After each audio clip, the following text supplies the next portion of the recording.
And while we have a through line that states authorial intent means dick. Right. I don't want to have the same haircut you have, Dad. Sorry, forgive me. Harry motherfucking Tubman. He'll be crawling to something else. Yeah, you know. JK, Rowling, do something else. Damn it. So was this before or after the poster and you vomiting all over the couch?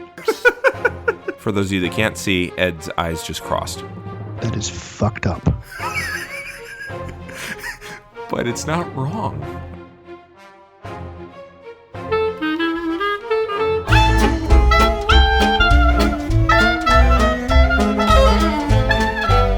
This is a Geek History of Time, where we connect nerdery to the real world. My name is Ed Blaylock. I am a world history and English teacher here in Northern California. As I mentioned last episode, currently on what I refer to as contractual unemployment for the next several weeks. And in my own life, biggest news I would say is that today I actually had the opportunity I had an excuse. I'm not going to say I had the opportunity. I had an excuse to walk around the parking lot of my apartment complex with an ignited lightsaber. My son wanted to go outside and play swords, and a good friend of the show and my oldest friend, Bishop O'Connell, gave me an Ultra Sabers lightsaber as a belated birthday present. So this was my opportunity to go out and play with that with my son. Advantages of having kids. Yes. Right there when you're a dork. Who are you? I'm Damian Harmony. I'm a Latin teacher who is also on a forced sabbatical for the next 2 months. And I have no updates like that because we've gone through the lightsaber phases already. Wait, stop. Yes. They end? Yeah. The phase ends? Other interests come up. Yeah, but it's a lightsaber. Well, I know. Oh, and my son shit. asks me about them from time to time, but Okay, well, yeah. all right. But yes, my daughter is designing her own world in D&D and actually called me today from her mom's house to ask me if I thought that the treasure hoard that she rewarded the players with, because my 8-year-old daughter, is now DMing.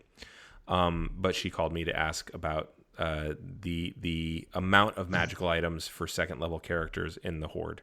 So who are her players? Her mom. Okay. Yeah.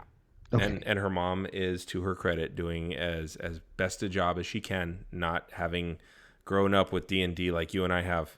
And I applaud all of her efforts to that end, because it's going wonderfully for my daughter as a result. Well, that's your, I have said in the past that your daughter is awesome. She is. And like, oh my God, both of your kids, I don't want to sell your son short. Yeah, both of your kids are absolutely amazing in very dramatically different ways. Your daughter is so much the future of my tribe. Yeah. That like, oh my God, you're like the precocity. Mm-hmm. Is it precocity or precociousness, or is it either one? I'm going to stick with precocity because it sounds more bookish. The precocity involved in all of that, and I just want to check, am I doing this right? Is like, yeah. Oh my God. Okay, I'm totally standing your daughter right now in my own head. Oh, she's phenomenal. Yeah. So that's what we got to do today. All right. While I was All right, and she's learning how to shoot a bow when she's at your house. So like all of that and a badass. All right, cool. Whereas my son is like learning how to read animals better. Just picking up on picking up on cues from the Absolutely. Just telling me about them. Very stuff cool. Like that. Yeah. So between the two of them, they make a ranger. Yeah, well, and that's the funny thing. Julia actually told me today. She's like, "Wow, William really does have animal handling." Yeah, he does. Yep, pretty much. So when last we spoke, we were talking about the Far Side, which of course meant we had to talk about Albert Camus. This Yeah, time, I'm gonna quibble with you. We weren't yet talking about the Far Side. We were still talking about we talked about it. absurdism, Yeah. like briefly, Yeah. like you mentioned it, and then Yes. we went off on a tangent about French playwrights and philosophers, including one of them who like I should have fucking heard of but hadn't. Yeah. Jarret. Yes. Like, oh my God, you just exposed this massive hole in my education. Well, this Reveal time, me to all of our listeners as this ignorant pillock. Like, oh it's my fine. God. All right. So anyway. Well, this carry on. time we're going to start with Jean-Paul Sartre. And Hi. yeah, French existentialism. Here we go. Buckle in. Hell is other people. Did he say that? No exit, right? Was that Sartre? I don't think that was Sartre. Was it? I don't know. Oh no. Yeah, who Really? said that? Yeah, that wasn't No Sartre. exit. Play. Oh, it might have been. Might have been. Yes. Yeah. No exit. exit. Yeah. By Jean-Paul Okay. Sartre. Hell Yeah. is other people. Yeah. 1944 existentialist French play. Yes. Okay, so it wasn't him saying that. It was one of his characters saying that. It was the one play. of his characters saying that in Yes. the play. Hell is other people. Okay. Or it's the interpretation of what the lesson of the play is. Right. Because it's a Right. group of characters stuck in this room that they can't get out of, and like, oh my God, they're driving each other nuts. So it's like that episode of So- Twilight Zone. Yeah. Well, it's like that episode of Twilight Zone, and it's like the entire premise of The Good Place. I haven't seen The Good Place. Oh my God. Okay, as an existentialist, Mm-hmm. you need like I wouldn't No. call myself that, but my overlap with that is far greater than with anything else. I'm Yeah. gonna say for somebody whose view of the universe is as heavily influenced by existentialism as yours is. True. Fair. Yeah. I'm gonna say you really need to watch The Good Place, because Okay. the first season is If No Exit was a sitcom. Oh, okay. Well, let's get into So- less funny stuff about Sartre. Okay. He did get into the French army, and then he was a POW for 9 months in Stalag 13D. Oh shit! Really? Yeah. And Wow. during that All right. time, he wrote his first play. Like you do Yeah. when you're a prisoner of war. The very next two things I said was, of course he did. He's French. Yeah. And it was about Christmas. And also while he was there, he read Heidegger's Being and Time, which was an attempt to explain the concept of being. Because he's French. Right. Okay. So Yeah. in April of Heidegger, 19... of course, was German. Yeah. Well, and Uzi that's what Beck. you would have access to reading in a Stalag. Yeah. So- Well, good point. Yeah.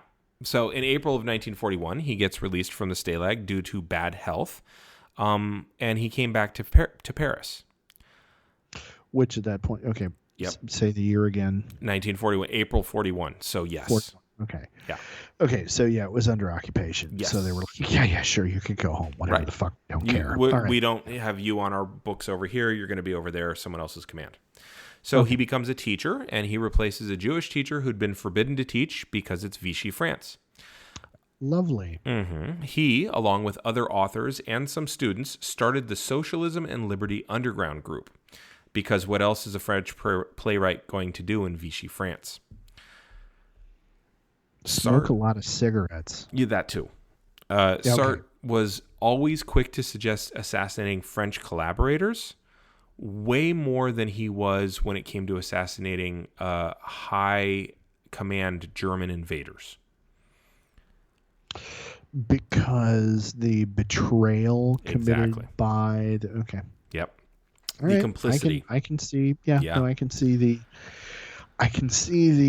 thought process. And also, involved in if you look at the French history after World War II, especially with the Mariannes and just the punishment and all that, but also if you think about it, if you want to attack the infrastructure of invasion, you do attack the collaborators because the Germans will care less about them, so they won't take it as seriously. There will be fewer reprisals. The reprisals will be lesser, and they won't see the decay that's occurring because you're cutting out those parts that they don't see. Okay, yeah, great. Yeah. On a strategic level, that's all awesome. But on an emotional level, no. Yeah. Those guys invaded, but you Yeah. motherfuckers right there. No. And it's interesting. It's still also more lefty problems, more leftist problems. Devour your own before you attack the real enemy.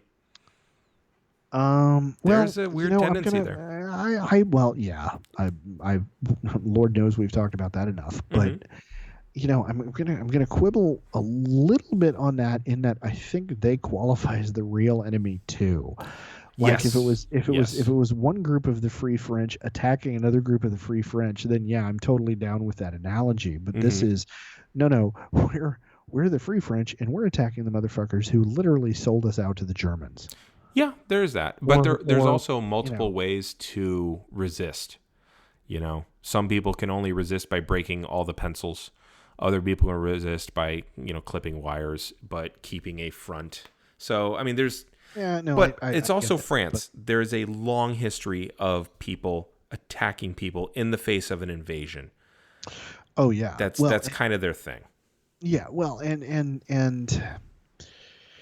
I'm trying to figure out how to there's an idea in my head that I'm trying to figure out how to articulate, but the French in particular, because of their position within the canon of Western European cultures and their particular ideation of their own language and culture and everything else, I think their capacity for feeling betrayed by their own might be heightened. I'd say that it's a cultural touchstone.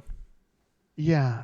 Because I mean there is literally a bureau in France that like gives the thumbs up and thumbs down for neologisms in French. Very true.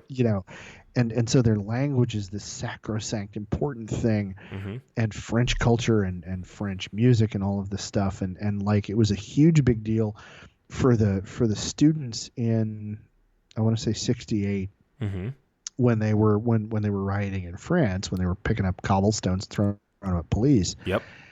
A big part of what they were angry about was cultural imperialism from the United States. Like that was a huge issue for them, in a way that like we as Americans, as a melting pot culture and as a society that freely steals from anybody that will let us get away with it. Yeah. Culturally speaking, we just like don't understand the idea of this, purity of culture kind of idea. And so to a group of people who have that kind of attachment to their tribal identity, the idea that you would collaborate with this group of like historical invaders, because this is the third time in 3 generations. Like every generation, the Germans march in here, and we've got to try to find a way to fight them off. And you motherfuckers are gonna like roll over and be like, well, they're giving me a bigger apartment and giving, I get a fancy uniform and I get to do all this.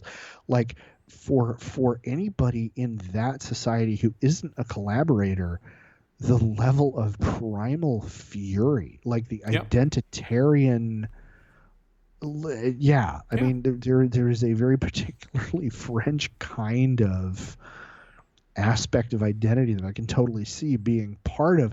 And Sartre would probably have argued, no, that wasn't part of it at all. But like, no, dude, this is the water you're swimming in. Yeah.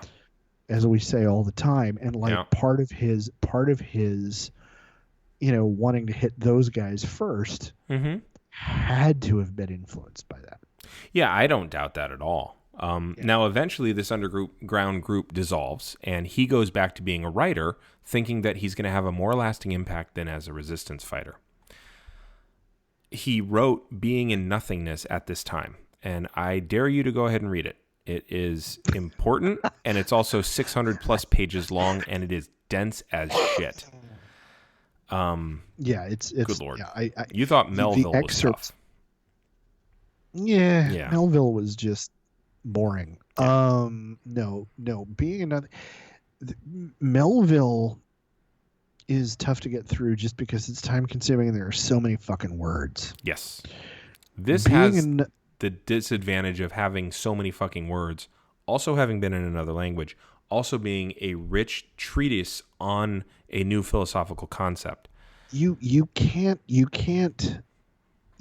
just read through it. It is a text that requires active cognition while you are reading. You have to be thinking while you are reading it. I have not tried to read the whole thing. The bits I have read are like 3 paragraphs at a time. You know, in a college philosophy course, and that was enough to have me go, you know what? I'm going to try to take from this what I can, and I'm going to move on. Yeah. Because like, oh my God, because I'm not a philosophy major, and this isn't something, and I'm more interested in, the where all of this philosophical rubber meets the road in terms of who did what, why, how, and Well, and speaking of where it hits the road, he also writes something called Paris Under the Occupation, and this is as a critique of the use of decorum specifically to oppress. And the gist of this essay was that the German soldiers used politeness to shame the French into accepting occupation. Here's a quote. The Germans did not stride, revolver in hand, through the streets. They did not force civilians to make way for them on the pavement. They would offer seats to old ladies on the metro. They showed great fondness for children and would pat them on the cheek. They had been told to behave correctly, and being well disciplined, they tried shyly and conscientiously to do so. Some of them even displayed a naive kindness which could find no practical expression.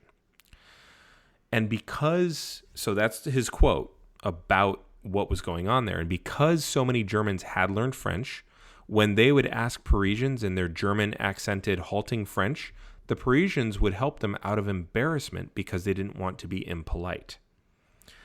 Okay, so you've got that dynamic. Wait. Okay. Everything I have heard from anybody as an American tourist who's ever visited France, who's tried to speak French, is that Parisians don't do that. Like my father, okay, the example that immediately comes to mind because, family. And this might not have been in Paris. I don't remember where this was. But in France, with my mother, tried to order in French and was told by the waiter, order in English, because his pronunciation was so bad.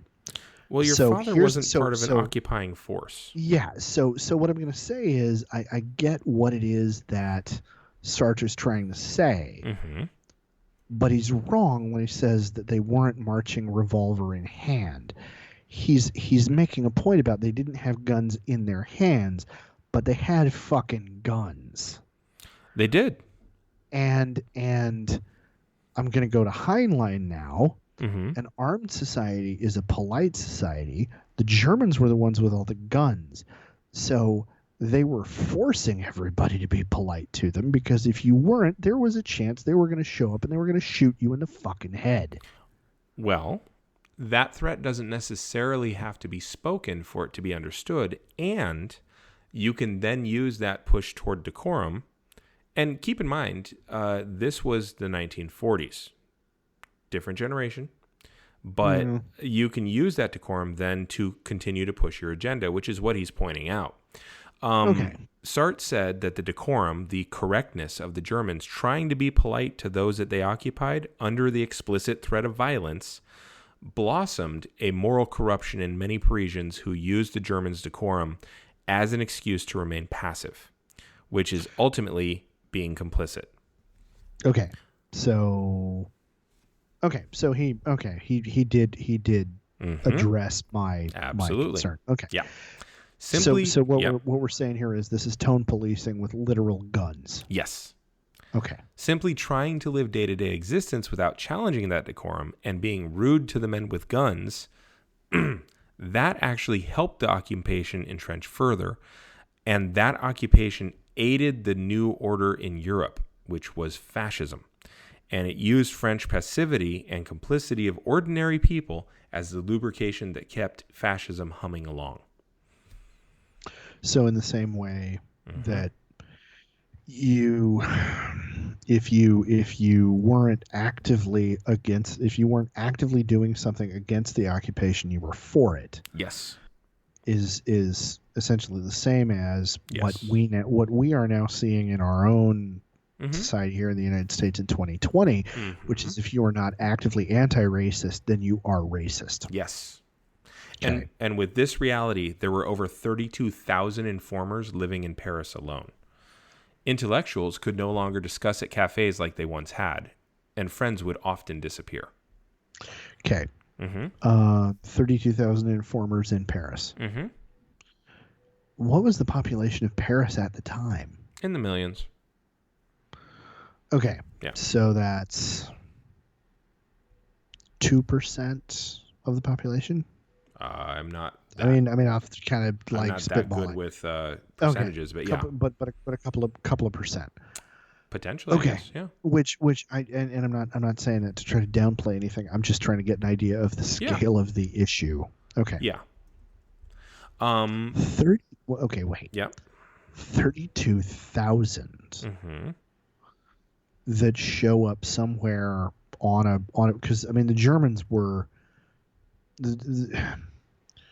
Okay, I'm gonna have to take a momentary sidetrack here. Okay. I'm gonna segue for a second, but I promise I'm gonna get back to this. What's remarkable about the Nazi regime is, I mean, so many things, but from a historical standpoint, they kept such exacting fucking records of everything. Mm-hmm. They were anal retentive about keeping track of everything. Mm-hmm. So when you give me a figure of 32,000 informers, it's roughly 1%, by the way. Okay. Well, that's enough, because that's enough that there are enough of them that you never know whether or not you're safe. So, and again, I wasn't asking for that to try to minimize anything. No. I think that opposite. percentage is a very significant number. Yeah. Yeah. So, but what I find remarkable about the reputation of the Germans and the Nazis are kind of the apex or nadir, depending on how you want to put it, of this is they're we talk about the precision of German engineering and all of this, and the thing is, all of that is Prussian. Mm-hmm. All of that is Prussian until the 1890s, until sometime short, until German unification under Prussian rule, because prior to that they were the Holy Roman Empire. But until German unification, Germans in the rest of Europe had a reputation as being rednecks and these kind of boisterous barbarians.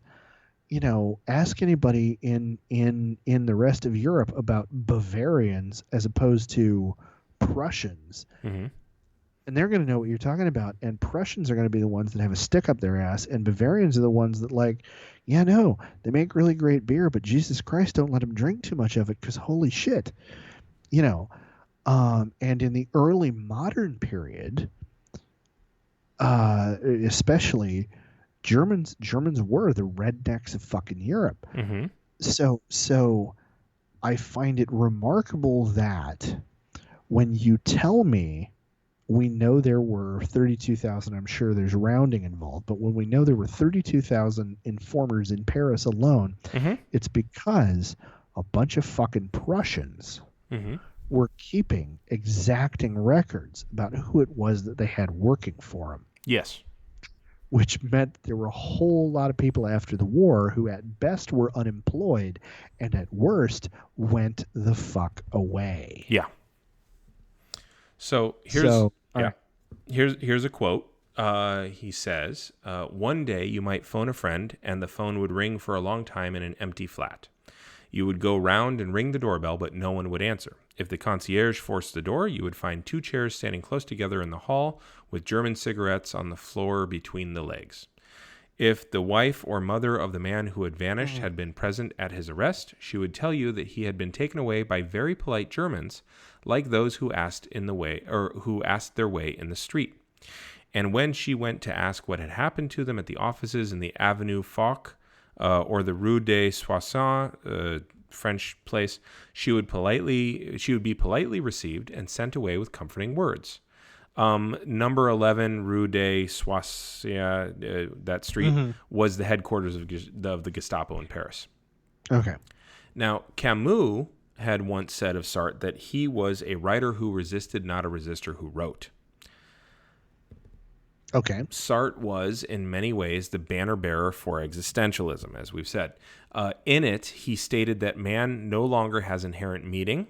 This would be another word for essence. But that his existence, being, enabled a man to define his own essence.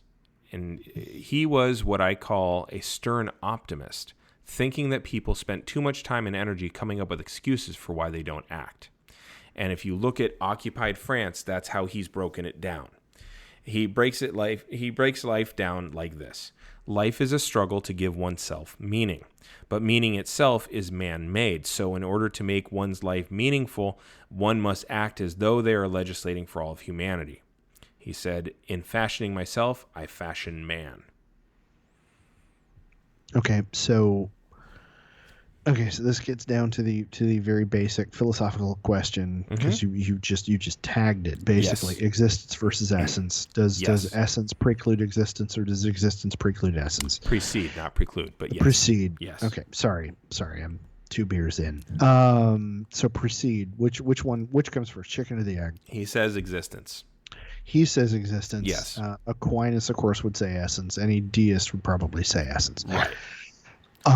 What I find remarkable about the rest of all of that is that the conclusions that he comes to sound very much like, and I feel terrible that I don't remember the name of the rabbi, but there's a story that goes around on, or a quote that goes around on social media, and it's a long quote, which is why I say story, where a noted rabbinical Talmudic scholar gets asked by a student, Rabbi,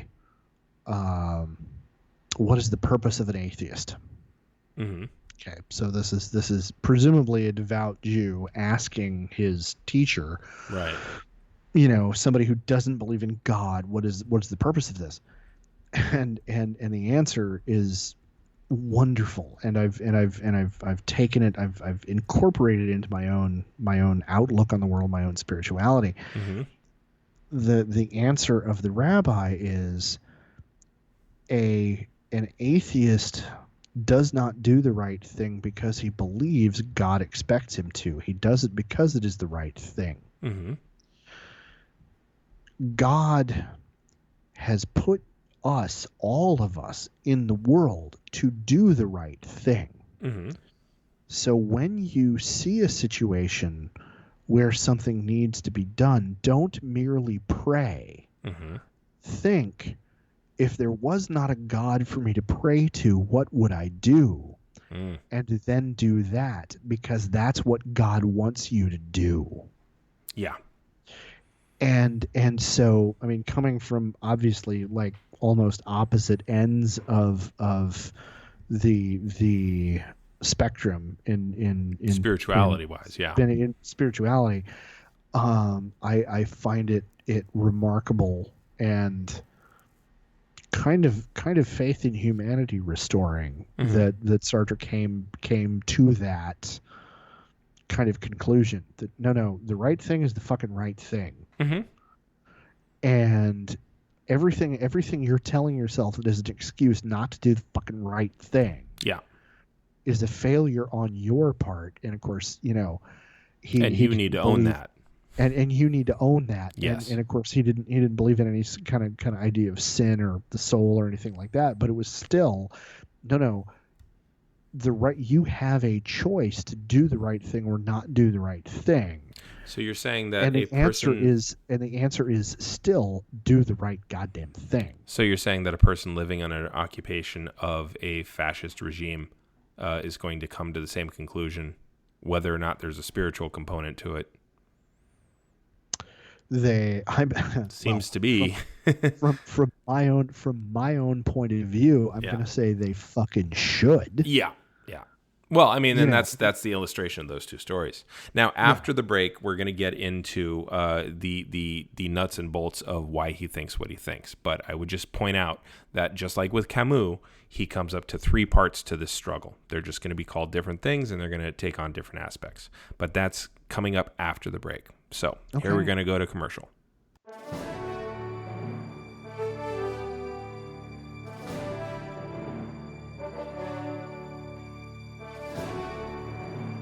Hello, Geek Timers. This is producer George, interrupting this podcast to let you know that we have space available. This space could be used to promote your product, book, event, group, even wish a special someone happy birthday. If you're interested in using this space, please contact us on Twitter via private message at Geek History Time.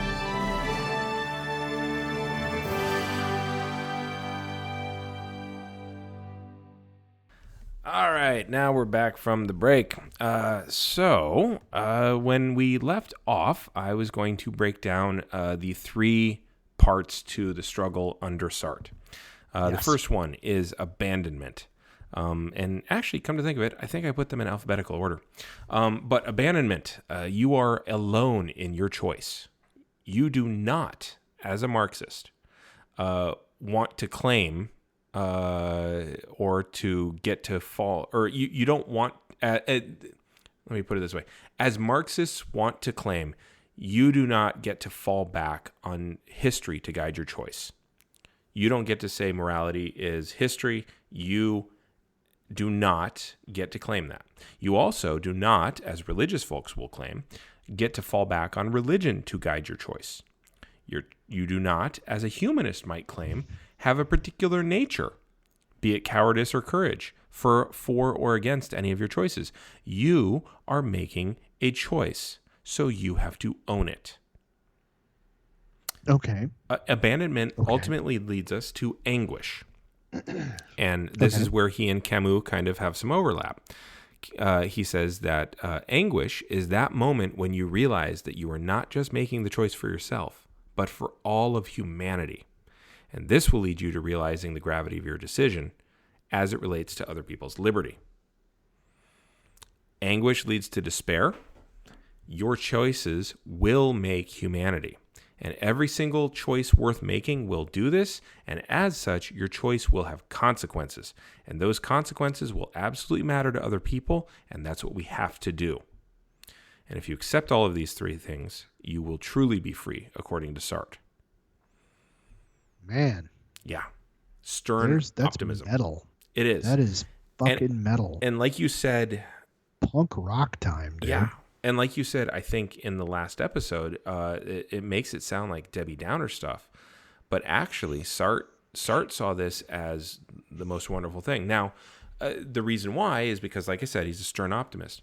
Now, if you go back and you look at the time in which he read, the time and place in which he wrote these things, it all makes sense if you consider that a 5 feet tall, sickly Jean-Paul Sartre was walking down the street and approached by a gray uniformed Nazi occupier who politely asks him how to get to Rue de fill in the blank.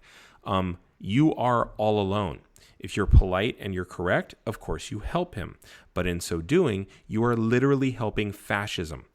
Your choice might well have the consequence of sending him to someone else's house whom he's going to arrest, have tortured, etc. It could well be that person, the polite gray uniform Nazi arrests, has information that is vital to the resistance, and now they got him because of a choice that you made. Or you could simply say that you don't know. But by saying that you don't know, you are still complicit. You're still not striking a blow against the Nazis. You're merely forcing that decision on someone else, because now he's going to have to ask someone else for directions down the street of Rue de fill in the blank, because you chose not to make that choice. Or you could flat out tell him that you're not going to tell him. Now, that likely means that you're going to be arrested and tortured and killed, and that's some serious fucking anguish. If everyone would just not cooperate with the Nazis, there are a lot more Parisians than there were polite gray Nazi uniformed people. And they can't possibly kill all of Paris. And if they do, they're devoting resources from other fronts, which may well bring about the end of the Nazi world order a lot quicker. And whatever choice you make, someone is going to get hurt, whether it's you or someone else. And no matter how polite the gray uniform Nazi is, someone is already being hurt by his occupation. That's a violence that already is prima facie there. It is a violence that is in the water. And so you must decide, you alone must decide, how much more violence are you going to allow? And with that total freedom comes total goddamned responsibility. Wow. So yeah, I definitely see why people think I'm an existentialist, because that resonates deep with me. Yeah, I can totally see that resonating really deeply with you. Yeah. I'm gonna. I get, again, just like I said with Camus, I understand. I totally understand the line of thinking. I get the logic step is A, step consistent. Yes. B. The logic is totally consistent. Yeah. I think, speaking as a historian, I think there's a certain, I don't know what, je ne sais quoi. I don't know what word appropriate that I bring up that. I don't want to say naivete. I don't want to say adolescence, but it does have an absolutist kind of flair to it. That feels a little adolescent. There's an absolutism that sounds like, 15-year-old me having discovered, Yeah.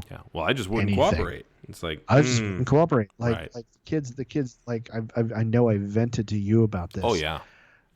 Before about my 7th graders when I talk about slavery in the Roman Empire or whatever. Some smartass always wants to be like, well, what if you picked up a weapon and you fought against What if you try to kill your owner? Then you were dead. Yeah. And your family would be dead. Mm-hmm. And they'd buy more slaves. Yeah. Like you are not any smarter or any stronger or any tougher than any of the people that lived in history. Mm-hmm. And I get very, very flatly and very calmly forceful about first time anybody brings that up, like, well, if they tried to put me in the Colosseum as a slave, I'd have done whatever. No, you wouldn't have. Right. Let me explain why you wouldn't have. Yeah. And I think there's a certain element of that here. Now, of course, he's living in it though. He's living in it, and so his philosophical and his emotional reaction to it is going to be that much more like, no, look. Yeah. We have a choice. We had a choice, and the people who made this choice the way they did, there's when you're in that situation, I can understand the starkness of that. Yeah. I can get that.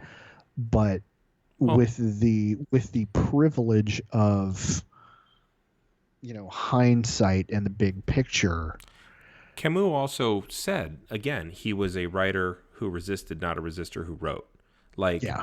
There were several people, Camus especially later, said that it's possible that Sartre was trying to rehabilitate himself in his own eyes by coming up with this philosophy. Okay. And I completely get that. There have been a number of times where I did not answer the call, as it were. I did not step in bravely. Well, shit. There's any number of times. I mean, on a daily basis in our lives, there's any number.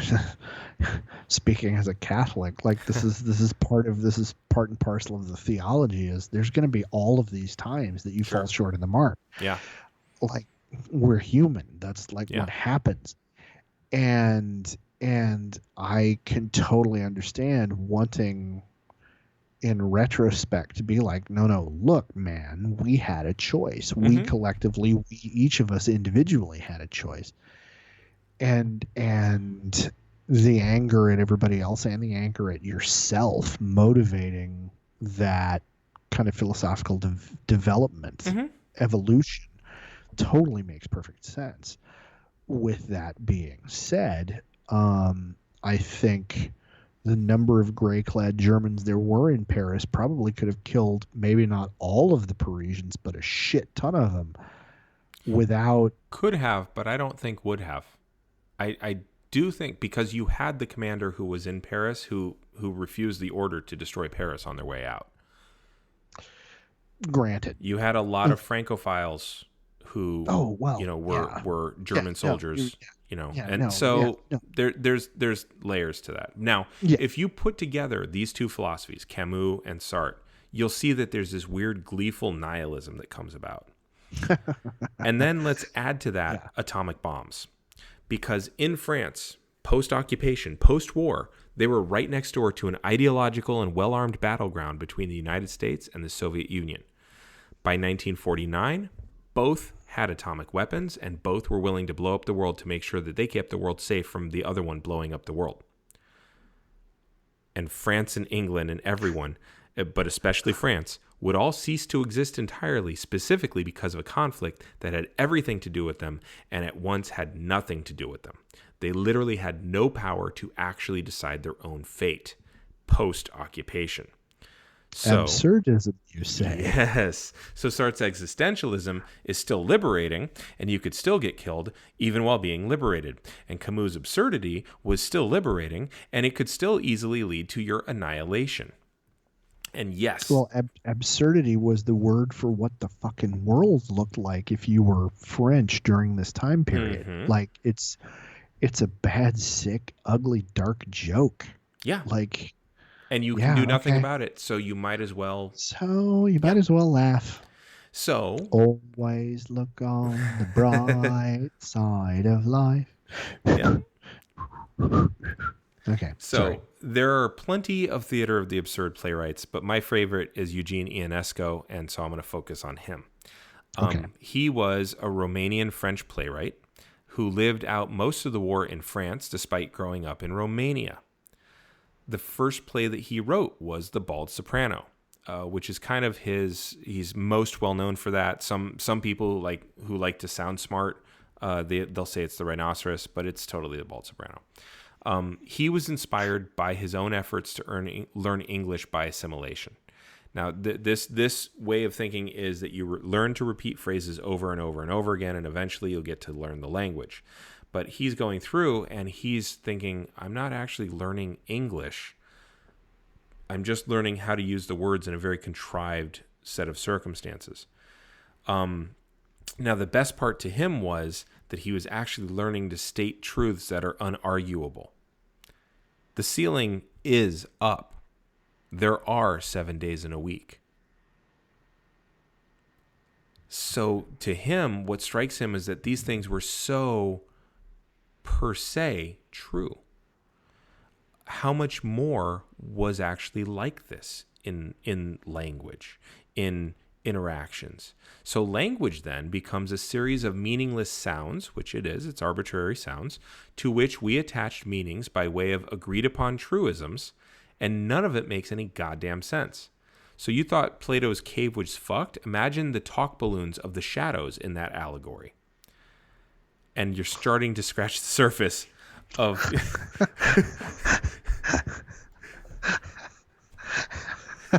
Okay, that's an analogy. All right. So, Ionesco's Bald Soprano, which is, I forget the exact title for it, not in French, or in French, because I think in French it was something like Learning English or something like that. But essentially, in that play, we're all just repeating sounds that we've agreed have meaning. And through that, the meaning happens. But if you really look deeply at it, there's no damn meaning to any of it. Now, go back to applying that to the politics between the different countries. Apply that to politics between countries with nuclear arsenals, and apply that to politics between countries with nuclear arsenals who are led by men who aren't directly elected by the very people that they're willing to destroy in order to keep them safe. And just for fun, the rest of the world is even farther removed from those decision makers. Great. Right. So Okay. language as such is absurd. Political language, doubly so, to borrow from Zaphod Beeblebrox. And thus, the only thing that one can really do is point out the absurdity of it all. So you've not even gotten to the point of acceptance. Now you're playing the part of a critic. You're just pointing out the absurdity. You are so removed from the reality, that you are so removed from the actual shadows, that you're pointing to how silly the whole thing is. Look at these idiots chained up in a cave. Because that's the only all you can sane way to deal with. Okay. Exactly. And if you remember the prisoner's dilemma, Yes. right? That whole fucking thing is absurd, because the most rational thing will lead to total annihilation. So you actually have to hope that your leaders are not acting rationally. And what kind of world do you live in where you have to hope your leaders are not being rational? So, yeah. In a world where common sense... Okay. Hold on. I'm going to back up. Sure. So you say you got to hope that your leaders are not acting rationally. Yep. The Real quick, consensus that I got out of poli-sci. Yeah, I was going to say we should probably break down Prisoner's Dilemma. Okay. Prisoner's Dilemma. So you and I, you and somebody else, you and I, we get arrested for a crime. Yes. And we are each of us given the choice of shutting up separately from each other, separately from one another. Yes. Kept in separate rooms. We have no way of knowing what each other are doing. Yes. If you flip on me, you get away. Yes. And I go to jail for 10 years. Right. If I flip on you, same deal. The reverse. Same deal.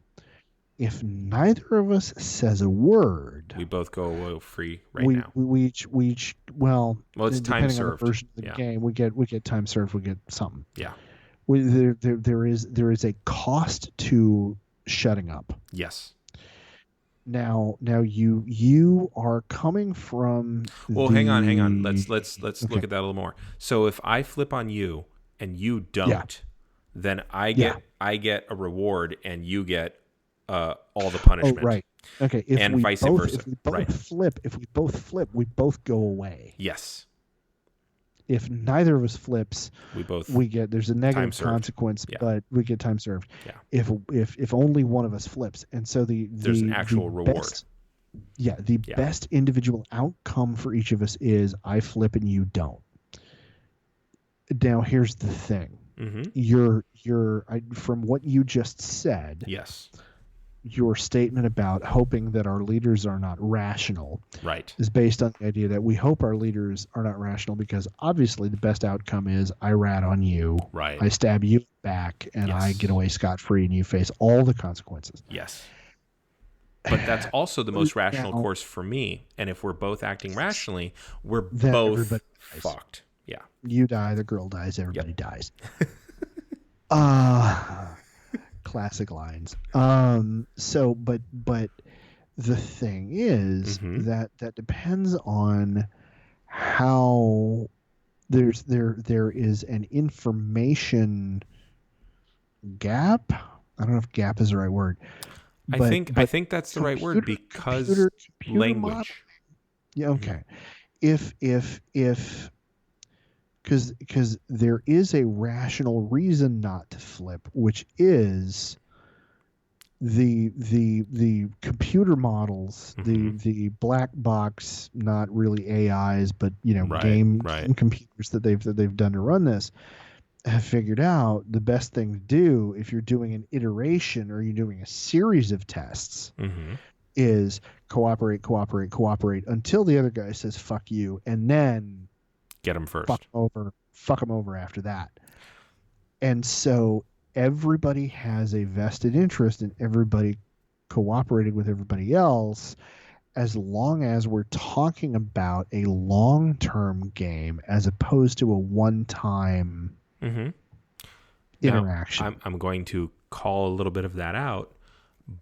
What that modeling necessitates is hope. Oh, well played. And so well played. The thing that's going to lead to all of us dying to go back to Camus. Right. So, See, I was yeah. paying attention. So, in a world where common sense and human survival is in direct contravention to official policy, the authority in charge of those things is absurd, as is our acquiescence to it. Therefore, humanity has become puppets, speaking lines that aren't ours to people who aren't listening. Okay, wait. Puppets. Yep. Puppets. Jure. Yes. Puppets. Remember what he had to do in 1896? Yeah. Yeah. And that was when the people did have a say. But in 1950, we are way past that point. But that's absurdity. Ionesco hated Jean-Paul Sartre. He hated him. Yeah, because he accused Sartre. Because Sartre is a problematic sumbitch. First off, Sartre is, you're going to love this. He's wall-eyed, short, and a hell of a ladies' man. Okay, back up. Hold on. Told you this is about short Frenchmen. Hold on. Okay, wall-eyed. Yes.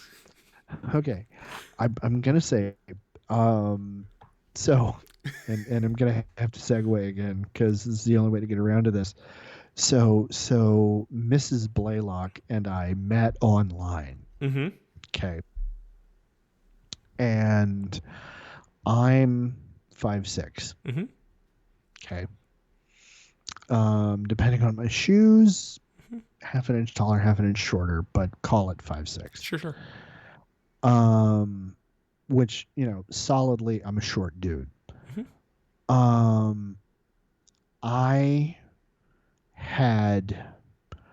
I'm gonna say 20% of the dating profiles I looked at tell me not to bother messaging them because I wasn't 5'8", 5'10", whatever.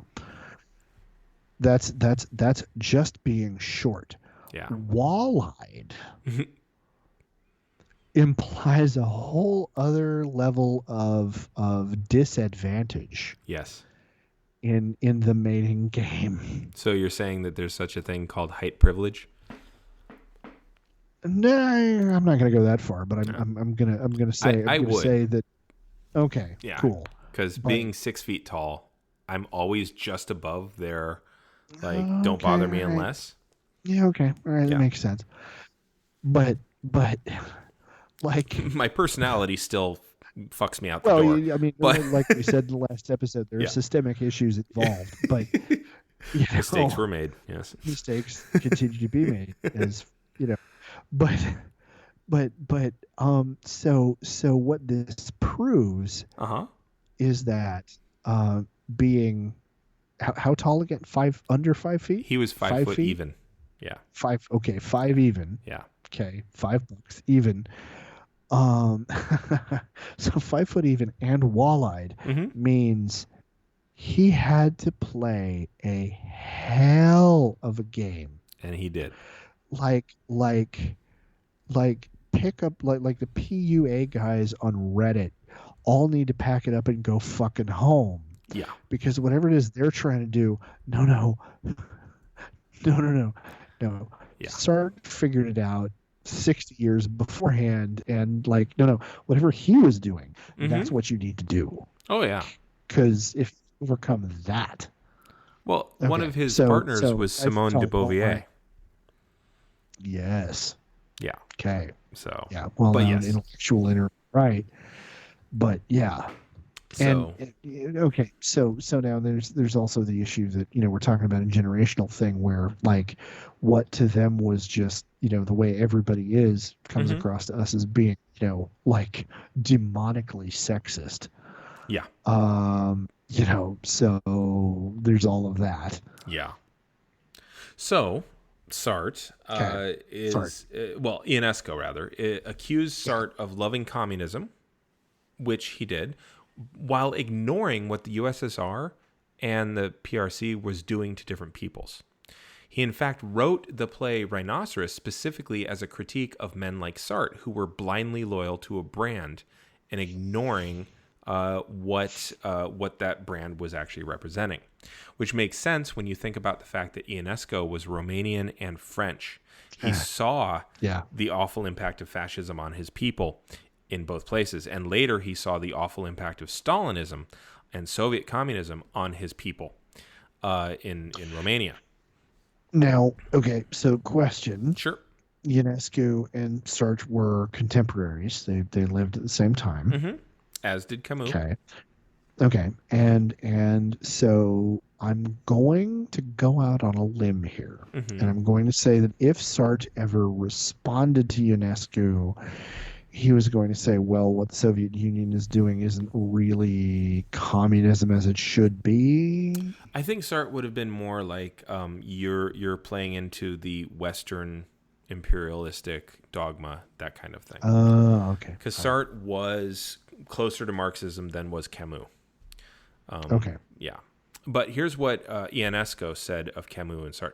Ionesco strikes me as the guy who thinks he's the smartest guy in the room because he knows what's wrong with both sides. But he actually was calling out what was wrong with both sides.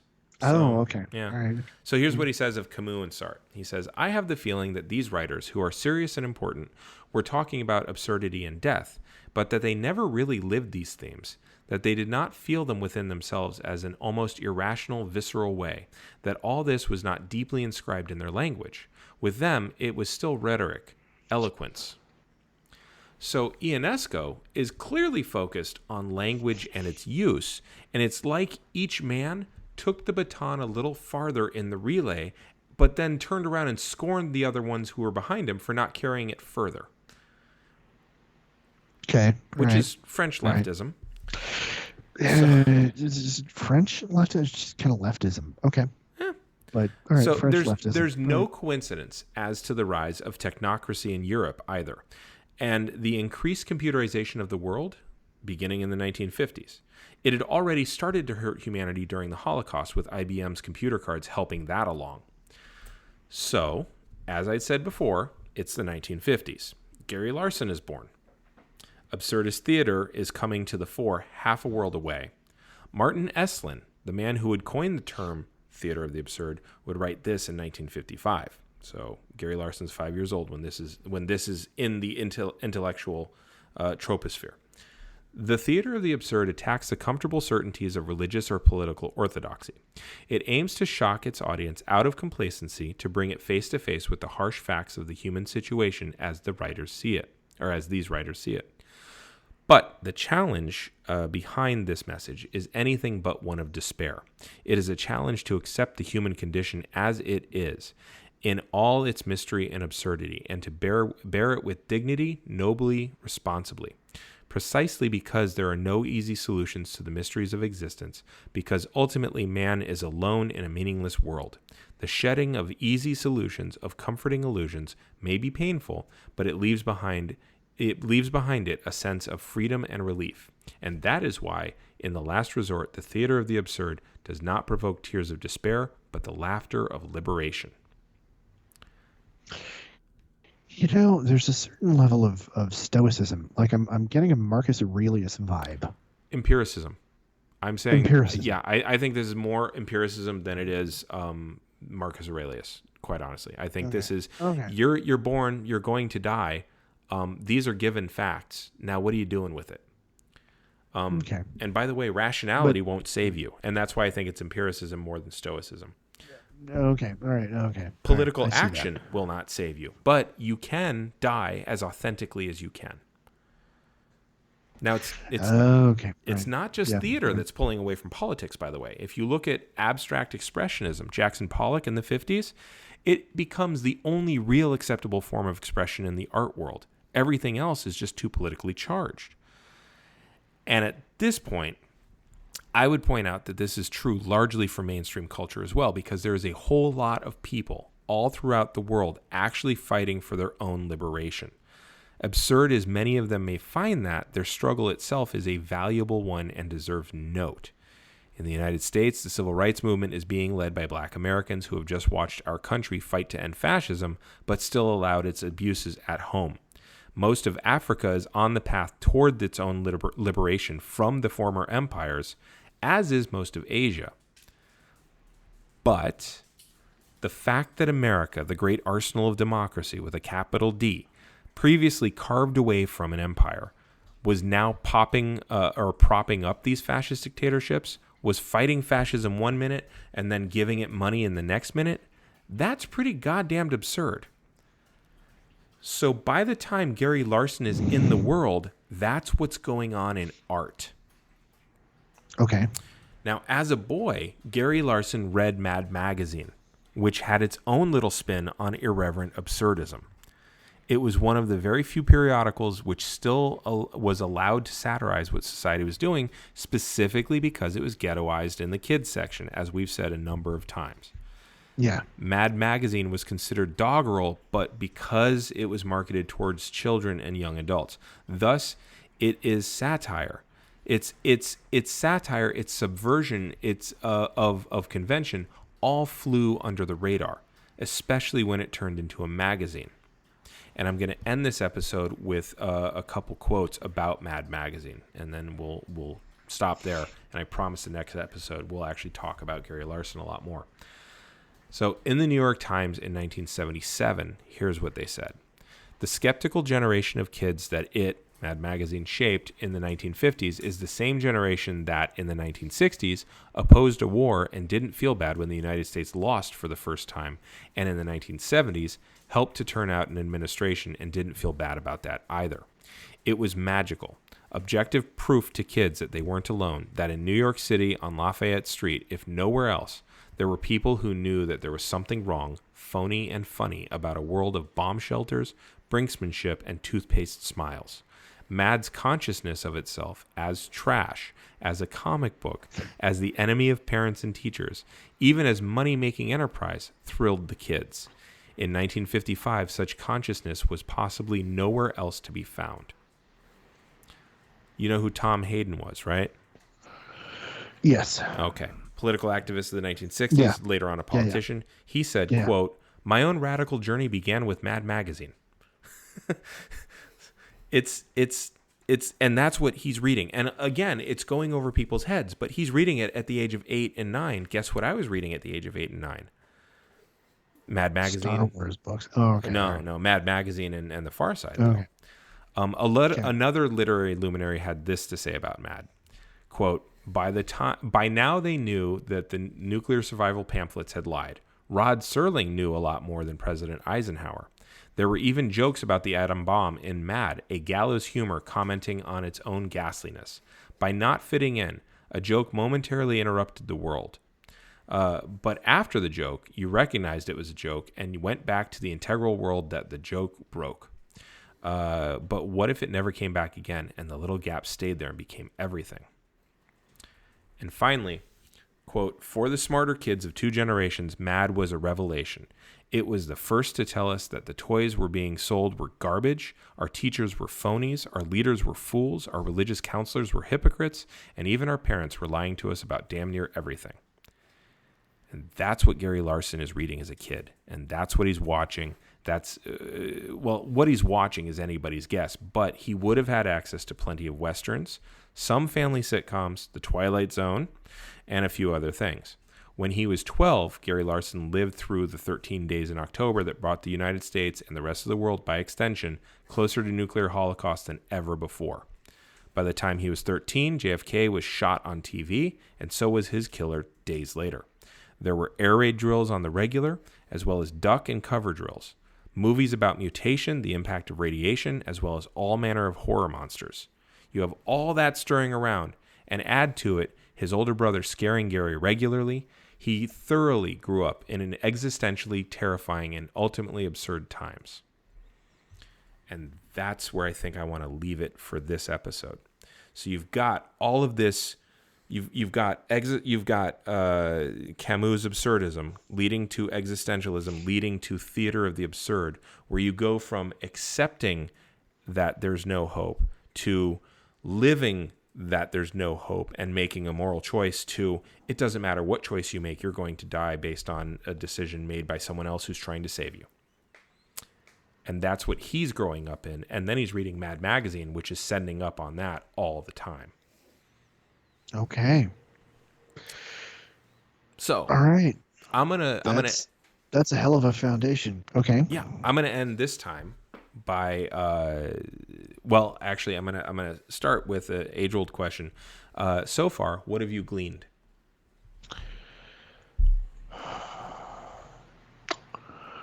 And if you want to keep your powder dry, I understand.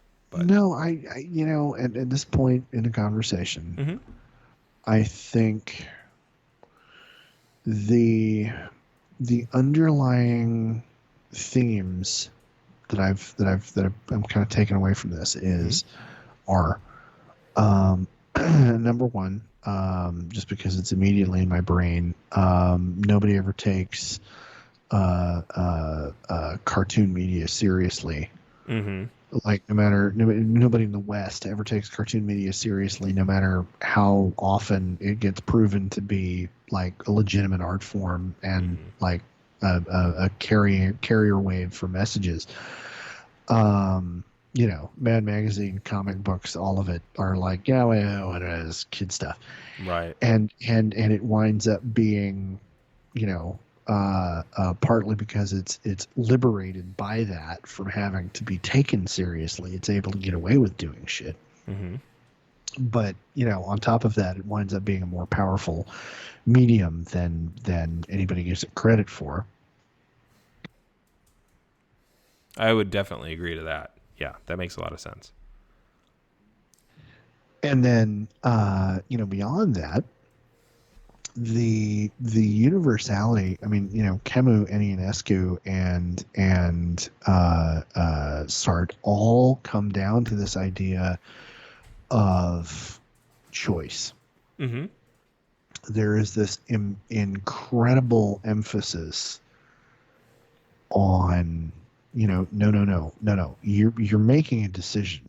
Whatever you do, however you choose to do things, if you choose not to make a decision, you're still making a choice. Yep. And the weight of that is, people talk about, Catholic guilt, but like existentialist guilt feels like it would be so much worse. Like it is, like it is. Pardon me, but like, holy cow, man. The amount of weight and emphasis being put on, no, man, you are like, there is no overarching mystical arc of the universe. You're it. Absolutely 100% totally responsible, not only for whatever the fuck happens to you, but the whole timeline. Yep. From here. Yep. Like, I'm thinking about what an existentialist sci-fi story would look like, and like mention of quantum timelines has to be part of it.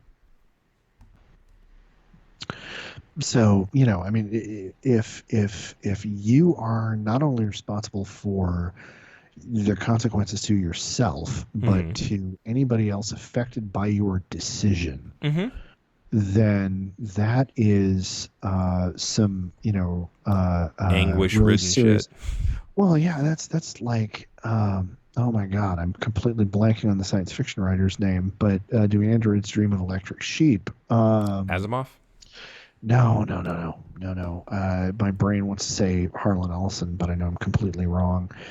Hold on one sec, because I got to look it up. But it is the kind of, not only your Philip decision, K. but Dick. there you go. Thank you. It is some really seriously Philip K. Dick level. No, man, you made this decision, and so you spawn not only one timeline but 6 different timelines. Yep. Like, oh my God. Yep. And there's a part of me that kind of wants to look up, what are the post existentialist responses to this, philosophically speaking, just to try to see how it is that other moral philosophers, dealt with that. But yeah, So I mean that's pretty much those are my two biggest things. Is we come back one more time again to Cartoon Ghetto. Yep. And existentialism is like the doom metal of philosophy. Like, yeah, it's there is a crushing, oppressive weight to it, morally, that I don't think you get with many other religions, because with the other religions you get the reward of an ever after, and community. Yeah. It's and again, look at what it was born out of. It was born out of Nazi occupied France, of a Vichy regime that was totally on board with this new world order. So okay. I'm going to share with you my favorite Far Side cartoon this time. Okay. So my favorite one, and it's a single panel, but it gets broken up into, I want to say 6. And it's a guy standing there, UFO. Next panel, it lands. Next panel, creature gets out. Next panel, it punches him. Next panel, it's getting back in. And next panel, it takes off. And at the bottom, it says, Harold never knew what hit him.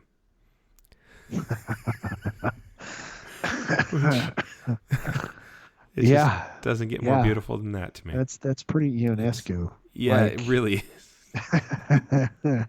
It really is. I love it. Yep. I've always loved that one.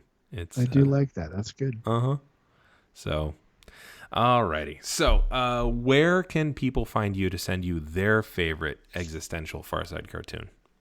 Well, if you want to do that, you could reach me on Twitter at ehblaylock. You can reach me on Instagram at Mr. Blaylock, Mr. Blaylock.